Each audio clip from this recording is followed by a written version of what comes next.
सेंगदोलग्री ma'am Rajmidi city ma'am share तौजगे Rajmidi city हौजिक फाउबद कोविड-19 पॉजिटिव ओइबो ओइदबा लेप्तना लयेंग सथदुना लाक्ली हाइसराजेन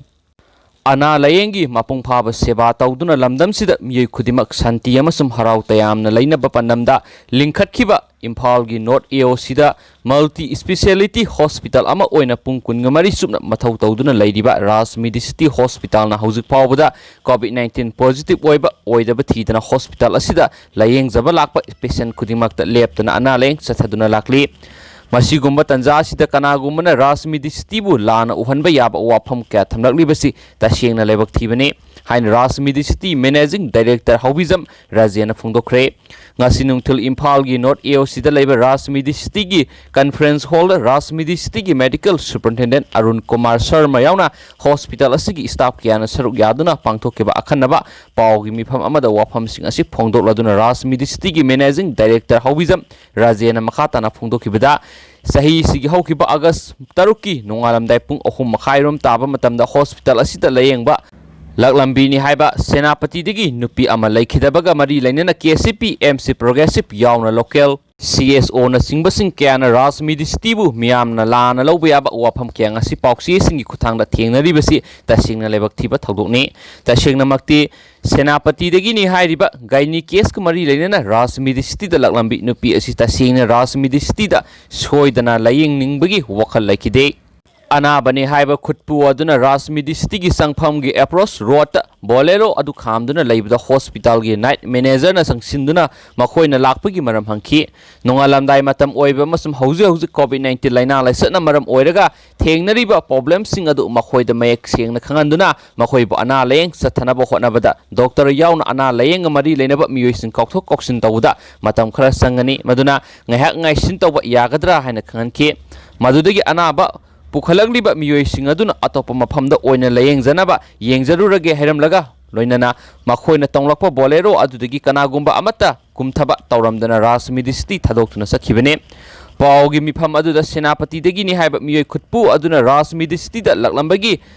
चौराकना मिनट अमगा सेकेंड 3 रोमगी CCTV की वीडियो फुटेज अदो पाउमीसिंगा लोइनना यंगमिनरादुना MDH राजेना मखाताना हाई सेनापतिदगी नि हाइरिबा मियोइ असि हानना मसागी अनाबदुना मरम ओइरगा सेनापतिदा लेबो हॉस्पिटल सिंगदा गाइनी केस का मरी लैनना डिलीवरी तौनबा अटेंड तौदुना लैरुरबा मतुंग कायने थंगदा इम्फाल लाखिबने हाइरिबा मियोइ कांगबु अदुना इम्फाल लाकपा मतमदसु मणिपुर की तोवान तोवान सरकार की अमदी प्राइवेट हॉस्पिटल केयादा अटेंड तौरुबदा एडमिट तौबिखिदे मदुगी मतुंगदा अतोपा ऑप्शन ओइना इम्फाल की नॉर्थ एओसी दा लैरिबा राजमिदी सिटी दा नुमितुगी नोंगालमदाय पुंग 3 मखाइरोम ताबा मतमदा यौरखी हाइबसी हॉस्पिटल की CCTV फुटेज तगी खंगमंगमखी मदुदगी पेशेंट पार्टी अदु सीजा हॉस्पिटल सत्पा मतमदा लैखिद्रे हाइबगी पाव अमा थेंगनखिबने मदुदगी नुंगाइतबा अमगा लोइनना हाइरिबा पेशेंट पार्टी अदु राजमिदी सिटीदा लकलमी लकलमदे हाइबदु कंफर्म तौनबा CCTV वीडियो फुटेज का लोइनना नुमितुदा ड्यूटी तारिबसिंगा लोइनना एग्जामिन तौमिनखिबने थौदोक्सिगा मरी लैनना मणिपुर सरकार डायरेक्टोरेट ऑफ हेल्थ सर्विसेस की ऑर्डर अमा लाकपदगी हॉस्पिटल असगी मिहुतसिंग चतुना अटेंड तौबगा लोइनना वहंग कयागी पाखोम पीबा लेखरे हौजिकसु मखा ताना सोकोस नोटिस थरक्तुना थौदोक्सिगा मरी लैनना राजमिदी सिटी की मैकैदिगे हाइनिंगबा कयासु हाइननबा खंगंदुना लैरिबने मसीगुमा तंजासिदा थौदोक्तुगा मरी लैनना राजमिदी सिटीदा अनाबादु लयेंगदबगी मवोंग अमा उहलिबसी तसेंगना लेबक थीबने राजमिदी सिटी हाइबसी लमदमसिगी अना लयेंगी सेवा तौनबा लिंखतखिबने मसीमंगना हौजिक फावबदो हॉस्पिटल असिना हौजिक कोविड-19 लाइना लाइसतकी अवास थेंग मरक्सिदा हॉस्पिटल असि कोविड केयर हॉस्पिटल अमा नत्रबसो हॉस्पिटल असिदा लाकपा अनाब खुदिमा सेफ्टी ओइननबा कोविड-19 लाइना लाइसतकी सना कौनोन सिंगाकना कोविड-19 की पेशेंट ओइबा ओइदबा अनिमक लेंगदुना लाकली कनागुम्बा अनाबा अमा कोविड-19 पॉजिटिव ओइरगदी कोविड-19 गा मरी लैनना लयेंगबा याबा मफमसिंगदा पुदुना लयेंग पथाप सथै मदु नतबा कोविड-19 पॉजिटिव ओइदबसिंगसु अदुमक लयेंग पथाप सथदुना लाकलिबो हॉस्पिटल ने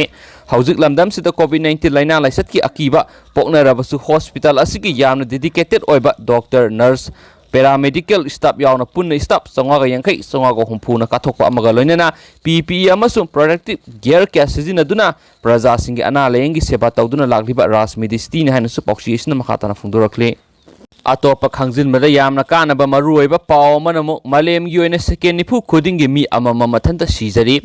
कैंसर किडनी फेल ओइबा blood pressure na maram oiraga mi yamna si haina mi painariba sidagi masa mathanta sijabagi masingna tade malem gi oina second nifu khudingi mi amama masa mathanta sijai World Suicide Prevention Day ga mari lainana leba asida second nifu khudingi mi amamam si haina pabada Manipur gi oina kumja English ngani ga taraga mapanda mi yankhai masa mathanta sijaki haina National Crime Record Bureau NCRB gi report amana haidi Maming lairaba psychiatric Dr. R.K. Lenin hai leba asigi sahi tara mangadagi kuntraga mafan phawgi manungda leiba naha sing mayai kaba drug sizinabagi lamigi khudong thiba amadi cancer na singbagi ton ba siba yaba maram singi marakta masa mathanda sijabana khwaidigi ani suba maru oiba maram ama oire RIMS की psychiatric department की head Dr. R.K. Lenin hai Manipur की ओइनसु report असigi matung ina miyoi lakh amagi manungda miyoi ani gumadi masa mathanda sijai Sangsat asida sahi amada miyoi yankhairom suicide tawduna sijai hairiba mi singasi police amadi media da report tawrakhiba masingni report tawrakhidaba thawdok kyasu lairibani haina mahakna makhata na haiki sahi nifugi makhada lairiba naha oiriba miyoi singna masa mathanda sijakiba apunba thawdoki sada yankhaidi sahi tara mangadagi kunga mari fawgi manungda lairiba naha singna oiri sahi kungi manungda laiba naha sing masa mathanda sijabagi sang asi nupi na heli amadi sahi kungi mathakta laiba sahi kangluptana nupa na heli sangsata masa mathanda sijabagi thawdo asi nupada na heli masa mathanda sijabagi thawdo asi sada humdra rom wakhalgi anabaga mari leinai imung manung ka hena waba toina khana sainabagi thawdo nupa nupi kainaba tathok tasin taunanaba mi leitaba ningba kaiba ahal oiraklaba sing masa masunu yengsinbidaba